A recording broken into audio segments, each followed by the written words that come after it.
Oi, queridos.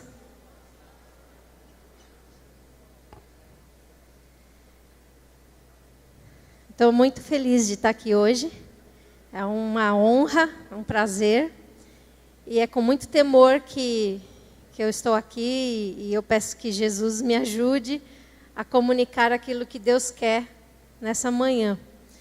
E uma das aulas que eu ministro na Escola da Bíblia é a respeito de desenvolvendo um relacionamento com Deus. E a aula que eu vou falar a respeito hoje é sobre a solidão, que é uma consequência natural daqueles que buscam viver o coração de Deus. E eu peço, Espírito Santo, que o Senhor continue neste lugar com o espírito de sabedoria e de revelação, e que o Senhor fale conosco a respeito deste momento, da solidão que nós passamos contigo, nesse processo que o Senhor vem para transformar e moldar as nossas vidas, para que as nossas vidas reflitam, Senhor, a Tua glória, a perfeição que nós fomos criados para refletir. No nome de Jesus. E essa solidão nós vemos ao longo da Bíblia como um padrão por muitas pessoas, desde o início, e o nosso padrão perfeito, Jesus, vivendo esses momentos de solidão. E haverá momentos, e acredito que cada um aqui já tenha vivido isso, que nós estamos, que a gente se sente solitário, sozinhos e sem apoio de ninguém, nem da sociedade e nem dos nossos queridos, muitas vezes. E não é um lugar confortável de estar. Muito pelo contrário, muitas vezes o nosso coração ele grita e clama pelo apoio, pela presença, pelo carinho, pelo colo de alguém que vá nos ajudar, vá nos acalentar. Mas há momentos nas nossas vidas que só Jesus pode tocar as nossas vidas nesses momentos, nesses vales, nesses momentos de solidão que a gente passa. E nós vemos o primeiro exemplo, a vida de Enoque. Né? Em Gênesis capítulo 5, verso 24, ele diz: Enoque andou com Deus e já não era, pois Deus o tomou. Enoque não pertencia mais a si mesmo, mas Deus o tomou, ele era completamente do Senhor. Como que isso se deu, a gente não sabe. A gente não sabe se ele foi arrebatado, como que se deu isso exatamente, mas ele já não era mais dele mesmo, era do Senhor. Noé também foi um homem solitário na sua caminhada, né? Ele recebeu um chamado de Deus, né, para cumprir ali um propósito, e mesmo em meio à multidão, ele estava solitário naquele chamado. E ele encontrou graça aos olhos de Deus, conforme Gênesis capítulo 6, verso 8. Abraão também foi um outro homem, né, chamado de amigo de Deus. Ele falava a sós com o Senhor, não havia espectadores, não havia selfie, né, Mark? Ele tinha que colocar sua face no chão, né, para ter comunhão com o Senhor. E ele foi um homem marcado pelo favor divino. Lá em Gênesis, no capítulo 12, verso 7, a gente vê que o Senhor apareceu a Abrão e disse: a sua descendência darei a esta terra. Abrão construiu ali um altar que foi dedicado para o Senhor. Né? Ali, naquele lugar onde Deus havia aparecido. Ali, como o Edson disse, né, entre a presença dos querubins sobre o assento de misericórdia, onde há a mancha de sangue do Senhor Jesus. Né? Ali, naquele lugar, sem espectadores. Né? E Isaías, capítulo 51, verso 2, diz: olhai para Abraão, vosso pai, e a Sara, que vos deu a luz, porque sendo ele só, marquem isso, sendo ele só, o chamei, e o abençoei, e o multipliquei. E aqui nesse texto a gente pode reconhecer o princípio do remanescente. Deus pega de um, ele faz muitos. Jesus, com poucos peixes e pães, ele alimentou uma multidão. Jesus, sendo filho unigênito, único, ele foi partido na cruz. E ele gerou muitos filhos. Ele gerou e passou a ser, então, de único filho, ele passou a ser o primogênito entre muitos irmãos. Como o Mark gosta de falar, muitos Jesusinhos. De um, nós passamos a ser passamos a ser o fruto daquilo que Jesus plantou.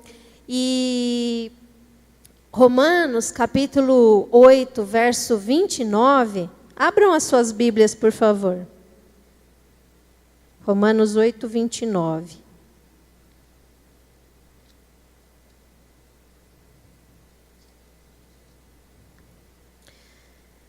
Diz assim: porque os que dantes conheceu, também os predestinou para serem conformes à imagem de seu Filho, a fim de que ele seja o primogênito entre muitos irmãos. Então, de um, somos muitos. Amém, queridos? Moisés também foi um homem separado. Desde bebê, ele foi privado do privilégio de crescer em família, no gostoso do calor de uma família. E aí, num momento mais tarde, quando ele estava já adulto, numa tentativa de se integrar com aqueles que eram seus semelhantes, do seu povo, ele acabou brigando, matando um egípcio e fugiu para o deserto. Só mais um pouquinho de solidão, Ele ficou lá recluso, cuidou de ovelhas, mas ele teve um encontro que mudou a vida dele para sempre, Ali naquele lugar, onde ele se encontrou com o Senhor, ele pôde sozinho se humilhar, contemplar o Senhor com reverência, contemplar a glória da presença de Deus. E a glória que se manifestava através da nuvem e da coluna de fogo, ela traz aqui um segredo, em parte ela era escondida, em parte ela era revelada. E no texto de Êxodo, abram lá comigo, por favor, o capítulo 33, verso 18 ao verso 23. Êxodo 33, verso 18 ao 23.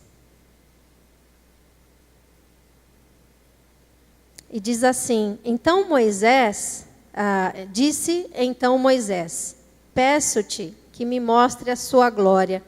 E Deus respondeu: diante de você eu farei passar toda a minha bondade, e diante de você eu proclamarei o meu nome, o Senhor. Terei misericórdia de quem eu quiser ter misericórdia, e terei compaixão de quem eu quiser ter compaixão. E acrescentou: você não poderá ver a minha face, porque ninguém pode ver-me e continuar vivo. E prosseguiu o Senhor: há aqui um lugar perto de mim, onde você ficará em cima de uma rocha.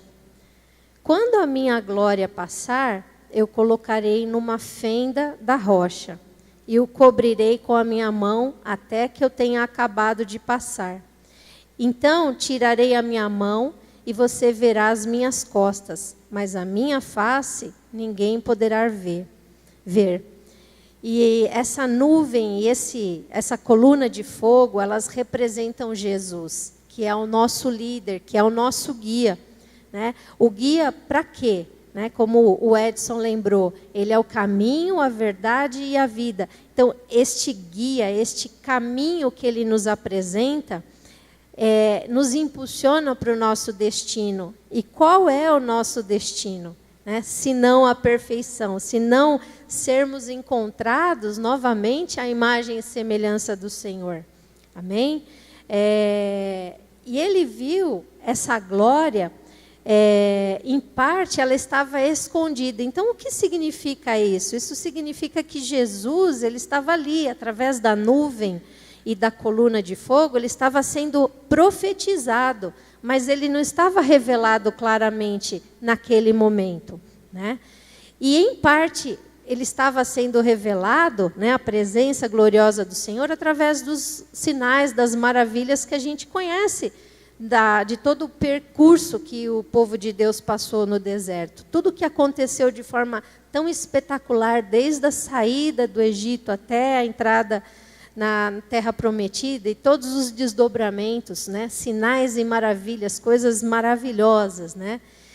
E no momento que Moisés ele é colocado nessa rocha, né, essa rocha é Jesus, né, a pedra angular, como Atos 4:11 nos ensina.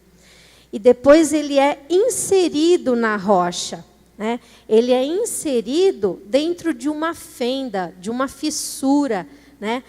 Uma fissura, um corte, a gente pode dizer que foi que Moisés foi inserido nas feridas de Jesus, né? Nos cortes, num dos muitos cortes, quando o corpo de Jesus foi partido. E isso é muito poderoso, queridos, porque cada um de nós fomos inseridos nessa rocha. Cada um de nós fomos inseridos numa dessas fissuras, desses cortes do corpo de Cristo. Amém? Ele foi partido, o corpo dele foi partido. 1 Coríntios 11, verso 24, né, o ambiente da ceia em que Jesus levanta o pão e dá graças, ele diz: tomai e comei, porque isso é o meu corpo, que é partido por vós. Né? Ele foi partido por nós. E nós estamos inseridos nele.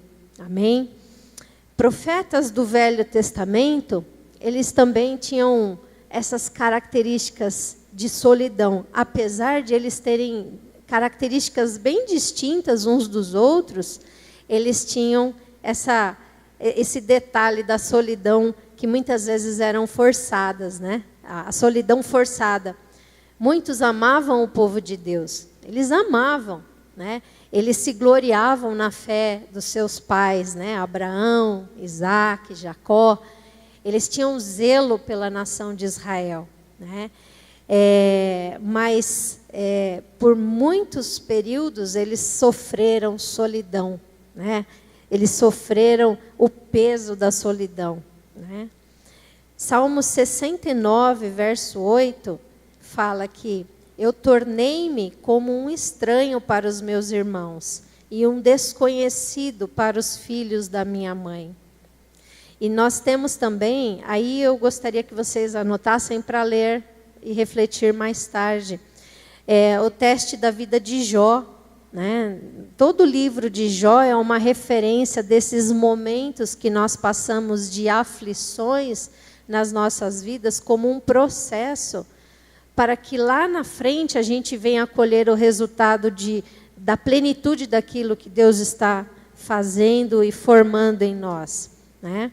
E a vida de José, por exemplo, lá em Gênesis capítulo 37, verso 4, os exemplos da vida de Davi. Então, nós estamos cercados de exemplos do Velho Testamento que mostram essa característica de momentos que nós andamos em solidão, separados, que nós não podemos depender de ninguém a não ser do Senhor. Amém? Eu quero ler com vocês o Salmo 142, no verso 4, Davi falando: ninguém cuidou da minha alma. Será que alguém se pode dizer aqui, né? Não precisem levantar a mão, mas será que alguém aqui se identifica com isso? Né? Ninguém cuidou da minha alma, não há a quem recorrer. Salmos 55, do verso 12 ao 14, ainda Davi falava: não era um inimigo, se o fosse, eu teria suportado, mas era um semelhante meu amigo íntimo, nós conversávamos juntos, nós íamos com a multidão à casa de Deus. Então, às vezes, querido, nós temos pessoas que são muito íntimas nossas e que nos ferem, e a gente questiona, mas por quê? Por que essa pessoa fez isso comigo, né?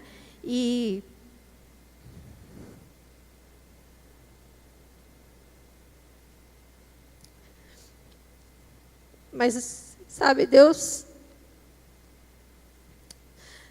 nos ama e Ele trabalha através desses processos, porque tem coisas nas nossas vidas, nas muitas partes dos nossos corações, nas câmaras do homem, que a gente às vezes não conhece e não tem noção de que precisam ser purificadas. São cômodos das nossas vidas que estão cheios de palha, de madeira, de feno, coisas que realmente não têm valor nenhum, a não ser usada para ser queimada. E Deus conhece essas profundidades do nosso ser, e Deus sabe como tem que purificar o nosso coração. Então, por meio de, às vezes, essas tribulações, Deus faz esse processo em nós. Amém? E Jesus, Ele é o nosso maior exemplo dessa vida de solidão, né? Ele sempre estava cercado de multidões ao seu redor, né? Mas até um certo ponto, né? Havia lugares que a multidão não seguiam Jesus, né? E ele se encontrava só, né? Nos seus tempos de orações, né? No seu tempo em que ele buscava o Pai, como nós vemos aqui em Lucas, no capítulo 2, podem abrir na Bíblia, Lucas 22, do verso 42 ao 44. E diz assim: isso reflete essa dor que Jesus sentia no seu íntimo. Sabendo o que ele iria enfrentar, ele diz: Pai, se queres, afasta de mim esse cálice. Contudo, não seja feita a minha vontade, mas a tua. E apareceu-lhe então um anjo do céu que o fortalecia. Estando angustiado, ele orou ainda mais intensamente, com mais força. E o seu suor era como gotas de sangue que caíam no chão. E aqui, queridos, é o lugar onde acontece a verdadeira transformação do nosso coração. Onde nós podemos entregar para Jesus a nossa vontade, as nossas emoções, os nossos pensamentos. A gente abre mão de tudo isso, né? Abre mão daquilo que nós pensávamos ser justo, ser o correto, para abraçar a vontade de Deus, abraçar a vontade do Pai, que ela é boa, agradável e perfeita. E pensando nisso, que Jesus abraçou a solidão da cruz, para cumprir essa vontade, para cumprir a vontade do Pai. Jesus, ele clamou lá na cruz: meu Deus, por que me abandonaste? E Jesus morreu sozinho na escuridão. Não tinha nenhum espectador, né? Ali, naquilo que só ele poderia carregar, ele morreu. Ninguém poderia carregar aquela cruz a não ser ele, né? Quando ele ressuscitou, também foi algo que nenhum olho pôde contemplar, né? As pessoas só puderam contemplar depois que ele estava ressurreto, né? Mas isso nos mostra o quê? Que existem coisas que são sagradas demais para um olho humano contemplar, né? Há coisas que só os olhos do Senhor pode contemplar e pode sondar profundamente as nossas vidas e promover ali aquela transformação que é necessária, né? E nós sabemos o quão difícil, o quão duro é viver esses momentos de solidão, né? De não ter o suporte, mas a cruz ela não é coletiva, queridos. A cruz ela é individual, né? Cada um carrega a sua porção. Cada um tem a função de carregar aquilo que Deus colocou sobre os nossos ombros. Amém? Jesus, quando ele carregou a cruz, ele foi um homem marcado, ele foi separado. toda a sociedade virou as costas para ele. Ninguém queria ser amigo de um homem com uma cruz. Né? Mateus 25, verso 56. Então todos os discípulos abandonaram Jesus e fugiram. Sabe, queridos, falar sobre esse tema parece um pouco pesado, melancólico, mas nós temos um destino e eu vou chegar lá. Essa solidão que a gente sente muitas vezes e o nosso coração ele clama por alguém que seja semelhante a gente, para estar de mão dada, para nos ajudar, às vezes até dando umas empurradinhas para a gente avançar, e graças a Deus que Deus provê essas pessoas nas nossas vidas também, para nos empurrar e nos ajudar a avançar, é algo muito natural, porque o Senhor fez a gente para relacionamento. Desde quando Ele tinha os planos para nos formar, Ele sabia que nos formaria para relacionamento, principalmente com Ele em primeira instância. E uns com os outros, amém? Mas como não são todas as pessoas que compartilham isso, né, muitas vezes nós somos forçados a andar sozinhos. Né? Mas tem um ponto bom nesse sentido. Né? Gênesis capítulo 3, verso 8, ele fala que nós aprendemos a caminhar em intimidade no jardim da nossa alma com Deus. Né? Então a intimidade, a solidão, aquele momento de reclusão, ele serve para nós avaliarmos, e não só avaliarmos ou nos questionarmos, mas para nós termos essa intimidade com o Senhor. Amém? E há quem diga que o homem espiritual ele é meio esquisito, né? Porque ele não vive para suprir os interesses, não vive para si mesmo, não busca os seus próprios interesses, mas ele vive para promover os interesses do Pai. Né? E Isaías, capítulo 53, o verso 11, esse texto fala de como Jesus foi moído por Deus em nosso favor. Né? E o verso 11 especificamente ele fala: e verá o trabalho da sua alma e ficará satisfeito. Né? Então, nesses momentos que nós estamos sendo esmagados, estamos sendo processados através desses fogos, né, dessas coisas que vêm sobre as nossas vidas, esse trabalhar de Deus, parece algo muito horrível, né? Mas o Senhor está olhando para as nossas vidas e Ele vai proferir a palavra de que Ele ficará satisfeito com o resultado que irá brotar. Amém? Jesus não fazia nada que não visse o Pai fazer ou falar. E esse é um padrão para nós, né? De nós vivermos por meio de toda a palavra que procede da boca do Senhor. Porque nós temos o Espírito Santo, né, que foi derramado sobre as nossas vidas. E João, capítulo 16, do verso 13 ao 15, fala assim: no entanto, quando o Espírito da verdade vier, ele vos guiará por toda a verdade, porque ele não falará por si mesmo, mas dirá tudo o que tiver ouvido e vos revelará tudo o que está por vir. O Espírito me glorificará, porque receberá do que é meu e vos anunciará. Né? Então, ao mesmo tempo que a gente vê que essa solidão é difícil, mas ela nos lança de volta para Deus. Né? Ela nos impulsiona de volta para o Senhor. Né? Salmo 27, 10 diz que ainda que o meu pai e a minha mãe me abandonem, o Senhor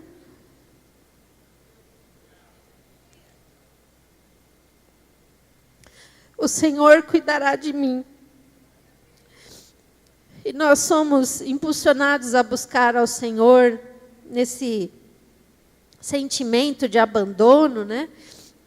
Mas eu acho que é um lugar onde Deus quer que a gente chegue realmente, porque é um lugar que, quando a gente é ferido e esmagado e triturado, como Jesus foi, qual era o próximo passo? Depois de ele ter sido tão machucado, tão ferido, tão moído, a não ser entregar o seu espírito, entregar tudo que ele era para o Pai. Então eu creio, queridos, que o Senhor quer que a gente chegue nesse ponto onde a gente pode entregar tudo, tudo, não ficar nada para trás, nada. Todas as nossas convicções, os valores, as coisas mais arraigadas, né? Eu acho que isso é certo. Tudo isso, queridos, o que vale, né? No fim das contas, o Paulo falou lá em Filipenses, as minhas filhas que falam, o Paulo, o Jesus. Paulo falou lá em Filipenses 3, verso 8, eu considero tudo como esterco, como lixo, pela excelência do conhecimento de Jesus Cristo, o meu Senhor, por quem eu sofri a perda de todas as coisas. Quando a gente está muito agarrado com algumas coisas, cuidado. O Senhor vai retirar. O Senhor vai remover coisas. Aliás, Ele vai remover tudo. Ele vai chacoalhar tudo que pode ser chacoalhado.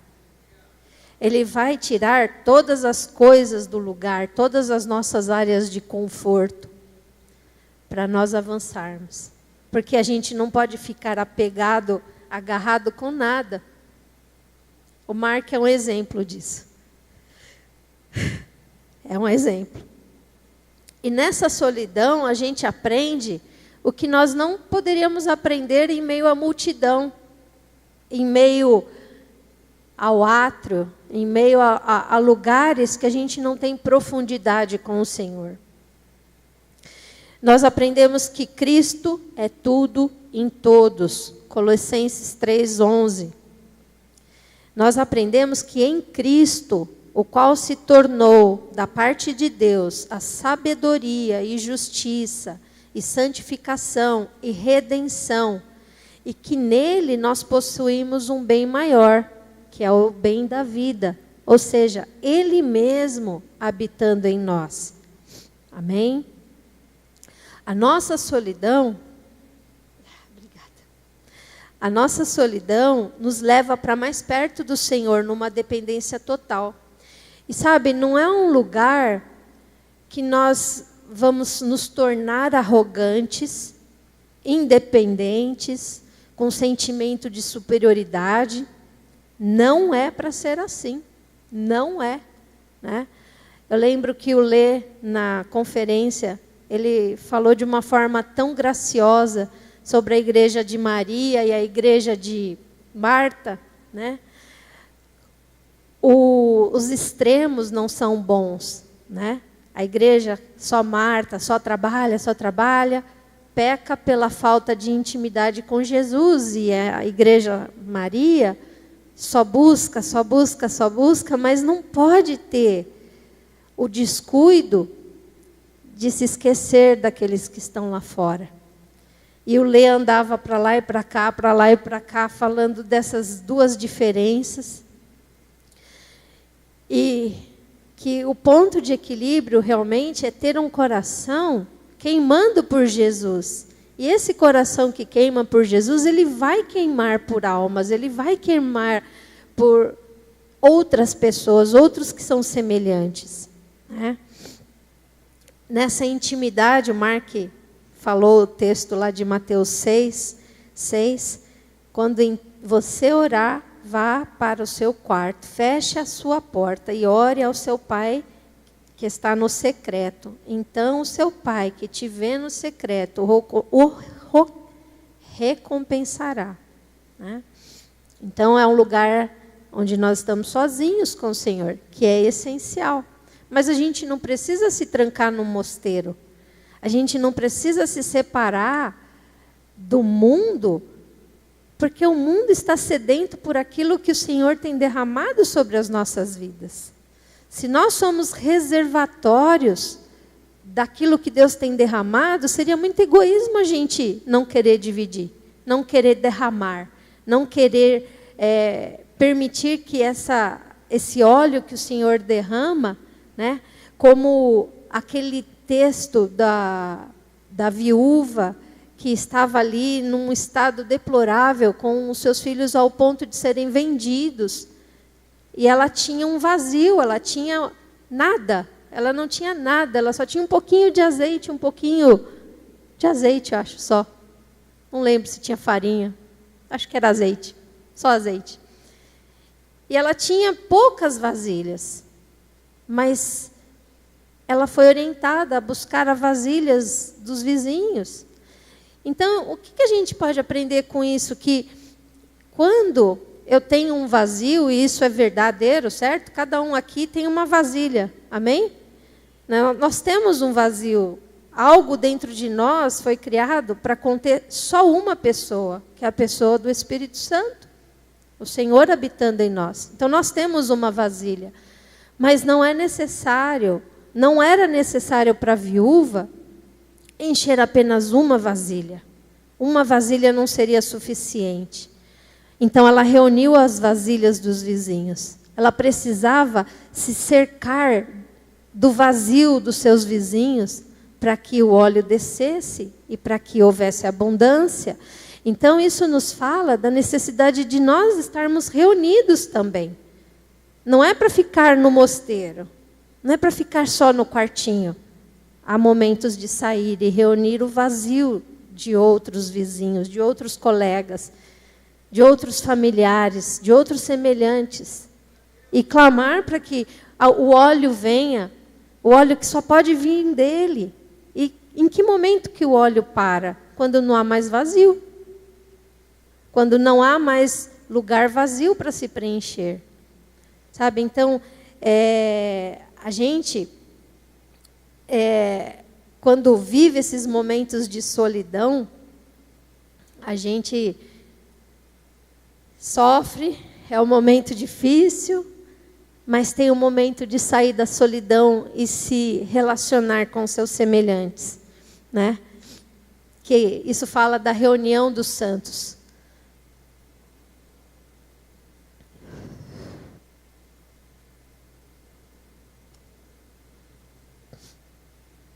A igreja como um epicentro de um terremoto, né? Então, o terremoto acontece e um poder é liberado e produz muita mudança ao redor. É um raio de alcance que vai muito além do que a gente pode pensar ou esperar. E nessas reuniões, né, onde a gente junta os nossos vazios, a gente clama pela presença do Senhor. Tiago 5:11 fala que Deus é cheio de misericórdia e de compaixão, né? O Senhor vem, o Senhor se derrama. E aí o Senhor vem naquele lugar, como o Edson fala, que é a especialidade, né? Fala do tabernáculo. O Senhor vem no meio daqueles dois querubins, no assento de misericórdia, que está manchado de sangue. Esse lugar, né, esses querubins, eles não são anjos, né? Existe todo um estudo a respeito de querubins que é excelente. Quem sabe vocês têm acesso em algum momento, né? Algumas gravações antigas. E esses querubins e o assento de misericórdia, ele é feito de ouro, falando, né, da característica da divindade.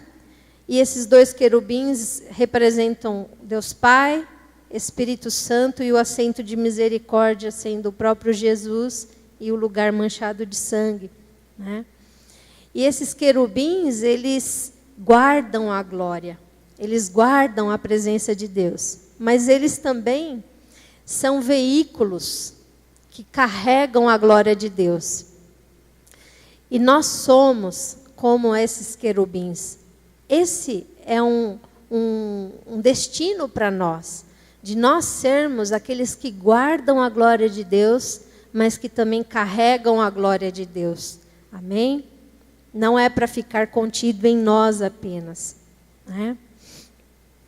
E só para concluir, a gente, queridos, a gente precisa ter paciência com o processo de Deus nas nossas vidas. Sabe, o Mark falou de pedras preciosas, de diamante, de coisas que são preciosas. E nós sabemos naturalmente que essas coisas preciosas não são formadas do dia para a noite, né? Um diamante, ele precisa de muita pressão para ser formado. E é algo tão bonito de se ver, né? Mas nós precisamos ter paciência enquanto passamos pelo processo de aperfeiçoamento, que nós estamos sendo submetidos. Amém? Hoje, nós podemos dizer, em certo nível, que nós só vemos escuridão, né? Que nós só vemos a escuridão do útero de Deus, enquanto nós estamos sendo formados, como diz lá o Salmo 139. Mas 1 Coríntios, capítulo 15, verso 46, que é algo que a gente aprendeu desde cedo na escola da Bíblia, fala que não é primeiro o espiritual, senão o natural, e depois vem o espiritual. Então, essa questão aí do nascimento, de nós estarmos sendo gerados no útero de Deus, você fala assim, nossa, que papo louco. Mas, na verdade, naturalmente, nós nascemos, nós estamos aqui, amém? Não é nenhuma alma penada aqui não, né? Nós nascemos no mundo, né? Nós somos carne e osso, nós fomos formados na barriga da nossa mãe, nós viemos à existência neste mundo. Mas no plano espiritual, nós estamos ainda sendo gerados no útero do Senhor, sabe? Nós estamos sendo formados ali em segredo, os nossos ossos, as nossas estruturas, daquilo que nós iremos ser, nós estamos ainda sendo formados, né? Mas chegará o dia do nosso nascimento, né? Chegará o dia da manifestação dos filhos de Deus, desses filhos maduros, né? Se nós nascêssemos agora, seria um aborto, seria algo incompleto. O Senhor está nos formando e a gente precisa ter paciência para aguardar até o bendito dia em que nós vamos nos encontrar perfeitos, né? Vai haver um romper dessa escuridão, né? Dessa escuridão que a gente vive, da escuridão que a gente vive no mundo, né? Que está, como o Mark fala, é uma maldade sem precedentes, né? Que nós vemos se multiplicando nos últimos dias. Mas vai haver um rompimento dessa escuridão, né? O mundo vai ver o Filho perfeito que foi gerado, né? Lembra, Jesus, ele é o unigênito, mas ele é o unigênito, aí depois ele vem a ser o primogênito entre muitos irmãos. Nós seremos a semelhança dele, amém? Perfeitos. E toda a carne, como diz Isaías 40, verso 5, toda a carne verá a glória de Deus, inclusive a nossa. Nós vamos ver, queridos, a perfeição do Senhor em nossas vidas. Nós veremos a perfeição do Senhor nas nossas vidas, amém? Isaías 53, verso 3, a gente vê que num primeiro momento, ele foi desprezado. Ele foi tido como indigno entre os homens. Ele foi como quem os homens escondiam o rosto. Ele foi desprezado, né? Além de ser moído, além de ser enfermado por nossa culpa. E isso é uma chave, né? Hoje, se a gente olhar para nós, o que a gente vê, né? O que a gente sente? O que as pessoas dizem que nós somos, né? Olha o padrão de Jesus. Louco, possuído por Belzebu, blasfemador, uns desqualificados, uns baderneiros fanáticos. Mas o que importa o que as pessoas falam de nós hoje? O que importa é aquilo que Deus está formando em nós. Amém? Coríntios capítulo 13, verso 9 e 10, diz assim: porque em parte nós conhecemos, e em parte nós profetizamos, mas quando vier o que é perfeito, então o que é em parte será aniquilado. Na versão NVI fala, o que é imperfeito desaparecerá. E isso é uma alegria. Essa é a esperança que nós temos, queridos. Aquilo que nós somos hoje, talvez um corpo ainda informe, vai ter a sua forma perfeita. Vai haver um rompimento. E nós vamos nascer na imagem e semelhança do Senhor. Amém? Nós vemos apenas um reflexo escuro, como um espelho.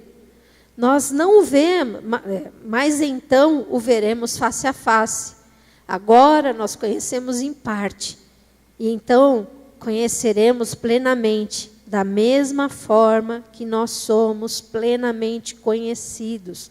1 Coríntios 13, verso 12. E o texto que a gente ama falar, 1 Coríntios 3, verso 2. Amados, agora nós somos filhos, e os filhos, criancinhas de Deus. E ainda não se manifestou o que havemos de ser, mas sabemos que quando Ele se manifestar, nós seremos semelhantes a Ele, pois o veremos como Ele é.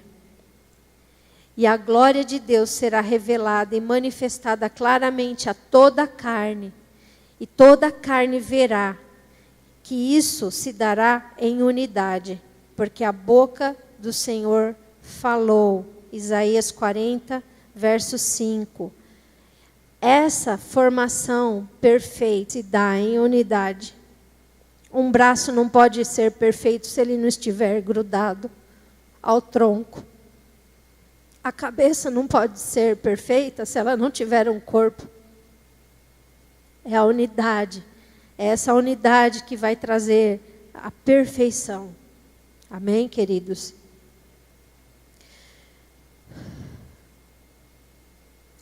O Senhor, Ele tem um plano e uma expectativa de um fim, um alvo, para mim e para você. E esse alvo é a perfeição. A nossa carne, queridos, vai haver um momento que ela não mais vai nos governar. E nós ansiamos por esse dia. Toda a criação, inclusive nós clamamos e ansiamos por esse dia bendito, dessa manifestação. E enquanto isso não acontece, o trabalho está sendo feito. O Senhor está nos formando. E a gente precisa ter paciência. Então, Senhor, eu te peço, em nome de Jesus, que o Senhor nos ajude a permanecer em fé, a permanecer em humildade, a permanecer, Senhor, em Ti, que está fazendo todas as coisas, que parte do Senhor mesmo em nós. Não há nada que a nossa carne possa fazer, Jesus, para mudar a natureza carnal. Mas o Seu Espírito, o Seu sangue pode. E nós esperamos esse dia ansiosamente, Jesus, e enquanto esse dia não vem, nós queremos colaborar, nos rendendo a Ti, Jesus, nos rendendo ao Teu Espírito. Então vem, Jesus, vem e faz o Teu querer em nós, no nome de Jesus.